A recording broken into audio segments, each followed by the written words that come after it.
Hello everyone. आज हम पढ़ने जा रहे हैं चैप्टर 2 का पार्ट 14। आज 14 में हम पढ़ने जा रहे हैं संधारित्र में संचित ऊर्जा व उदाहरण 2.10 की। चलिए बात करते हैं। सबसे पहले संधारित्र में संचित ऊर्जा यानी कि energy stored in a capacitor. हम संधारित्र तो जाने चुके हैं अभी तक बहुत सारे डिटेल में। तो अब हम बात करने वाले हैं कि इन संधारित्र में कितनी ऊर्जा स्टोर होती है। यानी हम बात करने जा रहे हैं एक एनर्जी की, और हम एनर्जी तो जाने चुके हैं कि that is noted bye you, capital you से हम इसे रिप्रेजेंट करते हैं। तो ऊर्जा बेसिकली क्या होती है? ऊर्जा मतलब होता है काम, यानी वहां पे कुछ काम किया गया है और वह कार्य ही उसकी संचित ऊर्जा के रूप में संचित हो जाता है। तो यहाँ पे बेसिकली कार्य क्या किया जा रहा है, तो देखते हैं क्या कार्य यहाँ पे किया जा रहा है। यहाँ पर हमारे पास आप डायग्राम में देख सकते हैं कि दो चालक है, चालक एक चालक दो। एक चालक पे क्यू आवेश है, दूसरे चालक पे भी कुछ आवेश है। तो कार्य यहाँ पे किया गया है कि चालक एक पर आवेश क्यू डैश से बढ़कर Q dash plus del Q लघु चरण में किया गया कार्य डेल डब्ल्यू। देखिए, इसको हम कुछ इस तरह समझ सकते हैं कि अगर हम इसको प्लस आवेश दे रहे हैं, मान लेते हैं एक चालक पट्टिका पे प्लस आवेश है, दूसरी चालक पट्टिका पे ऋणात्मक आवेश है।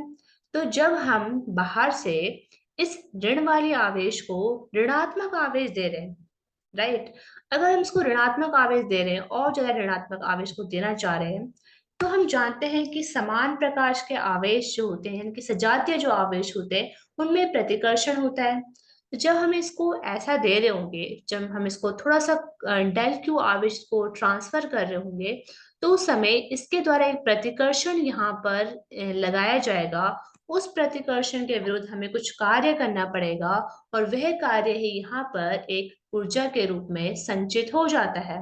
तो हम जानते हैं कि W बराबर क्या होता है, राइट। तो उसी से हम यहाँ पे उसका फॉर्मूला निकालने वाले हैं। हम जानते हैं कि V बराबर होता है W बटे Q, विभवांतर बराबर होता है W बटे Q। तो यहीं से हमने W निकाला, W बराबर हो जाएगा VQ, V dash del Q dash, Q dash क्यों, क्योंकि इनिशियल चार्ज तो कुछ और था लेकिन फाइनल चार्ज इतना ही। और V हम जानते हैं V बराबर होता है Q बटे C।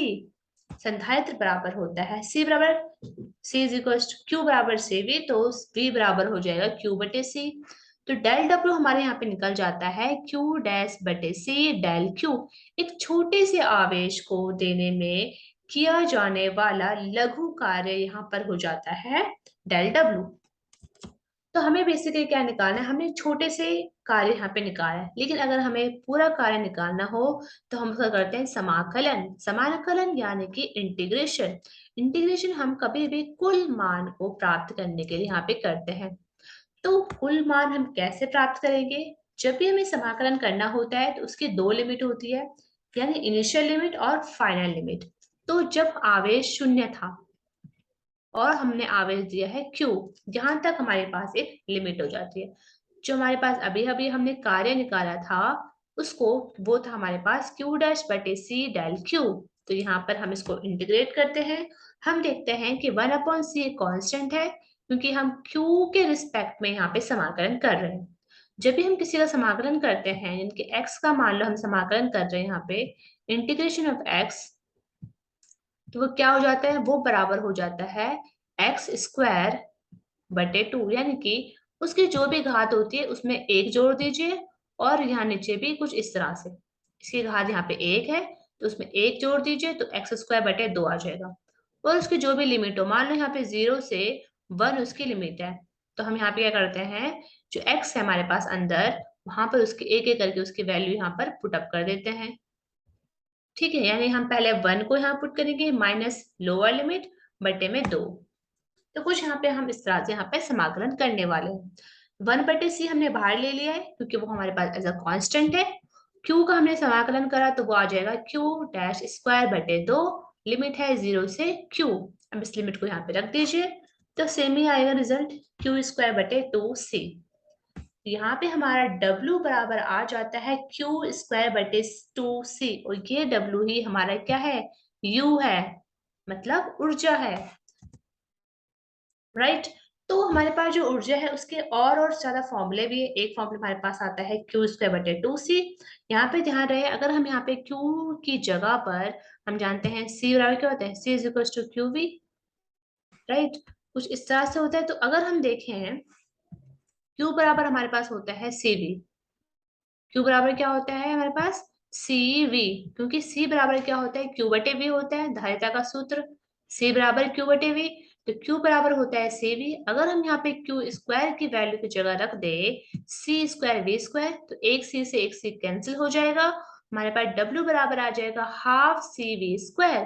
तो एक सूत्र हमारे पास ये वाला हो गया, दो सूत्र हो चुके हैं, एक प्रीवियस स्लाइड वाला, एक ही वाला। अगर हम देखें CV बराबर क्या होता है, अभी हमने देखा Q बराबर CV होता है, तो हमने CV की जगह यहाँ पे हम रख सकते हैं Q, तो हमें रख दे Q, एक भी यहाँ पे एक्स्ट्रा हो जाता है, तो दैट इज V। W बराबर हाफ QV। यहाँ पे हमारे पास 3 फॉर्मूला आते हैं, एक ऊर्जा के या फिर कार्य के।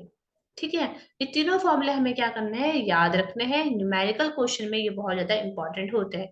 W बराबर हाफ CV², पीछे हमारा जो आया था वो था Q²/2C, और यहाँ पे जो आया हाफ QV। ये हमारे पास होते हैं 3 फॉर्मूला फॉर द संधारित्र में संचित ऊर्जा के लिए, राइट। तो अगर हम देखें तो ये हमारे पास, अगर हम देखें हमारे पास कार्य आया है, ठीक है। अगर हम इसको और सिंप्लीफाई वे में देखें तो हम जानते हैं संधारित्र में संचित ऊर्जा थी, जो भी हमने निकाला था फर्स्ट में फॉर्मूला में, वो थी हाफ Q²/C, राइट। तो हम जानते हैं C की वैल्यू, समांतर संधारित्र की धारिता हम जानते हैं क्या होती है। अगर हम धारिता की वैल्यू यहाँ पे रख दें, दैट इज C=KA/ε0/D, ये होता है ना। या हम के को अगर ना भी लिखें यहाँ पे तो हो जाता है ε0A/D। तो यहाँ पे हमारे पास हमने ये क्या कर दिया है, कि हमने सी की वैल्यू रख दी है, जो हमने निकाल चुके हैं प्रीवियस प्रीवियस लेक्चर में हमने निकाला था संधारित्र की धारिता का सूत्र, तो वो हमने यहाँ पे रख दिया। और हम ये भी जानते हैं क्यू बराबर क्या होता है, A/ε0, पृष्ठीय आवेश घनत्व, ठीक है, A सिग्मा, राइट, ये होता है इसका वैल्यू। तो हमने यहाँ पे दो वैल्यू हमें पुट कर दी है, एक सी की वैल्यू यहाँ पे रखी है हमने, और क्यू की वैल्यू हमने यहाँ पे रखी है, ठीक है। और इस सी के साथ हमने ये देखा, तो यहाँ पे हमने देखा कि सिग्मा बराबर क्या होता है, ई बराबर क्या होता है, दैट इज सिग्मा/ε0। अगर हम इन सभी की वैल्यू यहाँ पे पुट कर देते हैं तो हम देखेंगे कि संधारित्र में जो संचित ऊर्जा होगी उसका सूत्र हमारे पास आ जाता है, U बराबर ½ ε0E²/AD, राइट। तो ये हमारे पास आ जाता है संधारित्र में संचित ऊर्जा का सूत्र। ठीक है, चलिए आगे बढ़ते हैं। अब हम बात करते हैं उदाहरण 2.10 की। उदाहरण 2.10 कुछ उसकी ऊर्जा के बारे में ही हमारे कॉन्सेप्ट्स को और क्लियर करेगा। अभी अभी हमने जो भी डेरिवेशन किया है वही सूत्र यहाँ पे लगने वाले हैं। ए पार्ट में पूछा गया है कि 900 पीएफ, यानी ये माइक्रोफेरेड और पेसोफेरेड कुछ ऐसा ये होता है, 900 पी फेरेड पिकोफेरेड के किसी संधारित्र को 100 वोल्ट बैटरी से आवेशित किया गया। ठीक है, हमारे पास एक संधारित्र दे रखा है, ये संधारित्र आप देख सकते हैं ए पार्ट में, दिस इज 900 पिकोफेरेड का संधारित्र है। इसको 100 वोल्ट की बैटरी से हमने आवेशित किया है, ठीक है, ओके। तो क्वेश्चन क्या है कि संधारित्र में संचित कुल स्थित वैद्युत ऊर्जा कितनी होगी, वो हमें कैलकुलेट करनी है। सिंपल है, हमें फॉर्मूला यहाँ पे पुट करना है, जो भी हमने फॉर्मूले पीछे डिराइव करे तीनों, उन तीनों में से आपको देखना है कि किस कौन कौन सी आपको गिवन है, और उस गिवन वैल्यू से आप कौन सा सूत्र को अप्लाई करके इसकी ऊर्जा निकाल सकते हैं। ठीक है, तो ए पार्ट में हमें ये करना है। और बी पार्ट में कहा गया है कि इस संधारित्र को बैटरी से वियोजित करके किसी अन्य 900 पिकाफैराड के संधारित्र से संयोजित किया गया।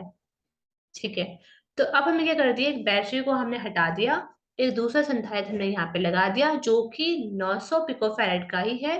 तो उस समय अब बताओ कि निकाय द्वारा संचित स्थिर ऊर्जा कितनी है, स्थिर वैद्युत ऊर्जा कितनी है। तो आप इससे पहले खुद ट्राई करने की कोशिश कीजिए एंड देन हम सॉल्व करते हैं इसको। तो जैसे कि पार्ट में हमसे पूछा गया था कि संधारित्र में संचित ऊर्जा बताइए, तो हम यहाँ पे फॉर्मूला यूज करने वाले हाफ CV², क्यू बराबर हाफ CV²। तो सी की वैल्यू C/V² है यहाँ पे। तो अगर हम देखें यहाँ पे CV बराबर क्या था, Q, क्यू था एंड देन वी, तो हम अल्टीमेटली हम ये वाला सूत्र यहाँ पे यूज कर सकते हैं हाफ क्यू वी, क्योंकि क्यू की वैल्यू हम यहाँ से निकाल सकते हैं, क्यू बराबर होता है ऐसे भी, आप ये वाला फॉर्मूला भी यूज कर सकते हैं यहाँ पे, राइट। ये हमें वैल्यू गिवन है, तो सी की वैल्यू हमें गिवन है 900 पिको फैराड थी, तो हमने इसे फैराड में यूज कर दिया, मतलब फैराड में हम इसे ट्रांसलेट कर रहे हैं, कन्वर्ट कर रहे हैं। 900 मल्टीप्लाई 10⁻⁻12 में इसे मल्टीप्लाई करना होता है, राइट। हम जानते हैं ये वाला V हमें दे रखा है, मतलब विभवांतर हमें दे रखा है 100 वोल्ट, तो यहाँ पे हमारे पास Q की वैल्यू निकल जाती है गुलाम में। यहाँ पे हम Q की वैल्यू रख देते हैं यहाँ पे, और यहाँ पे हमने V की वैल्यू रख दी, तो बिल्कुल सिंपल वे में हमने इसको निकाल दिया है। तो Q जो हमारे पास संधारित्र द्वारा संचित ऊर्जा थी वो हमारे पास आ जाती है 4.5 इंटू 10⁻⁻6 जूल। ठीक है, तो सिंपल से हमने फॉर्मूला यूज करके यहाँ पे इसकी वैल्यू निकाल दी है।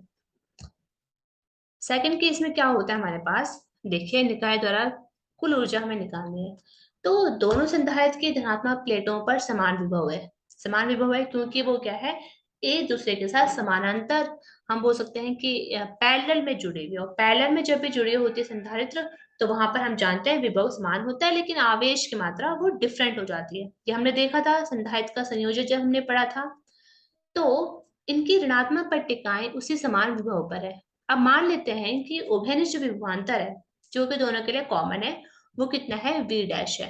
ठीक है, मान लिया हमने। अब देखते हैं कि प्रत्येक संधारित्र पर आवेश तो सेम ही रहेगा, सॉरी, प्रत्येक संधारित्र पर जो आवेश है हम देखते हैं q डैश बराबर cv डैश हो जाता है, राइट। तथा आवेश संरक्षण के द्वारा हम देखेंगे कि q डैश बराबर हो जाएगा q/2, तथा v डैश बराबर हम मान लेते हैं v/2 है।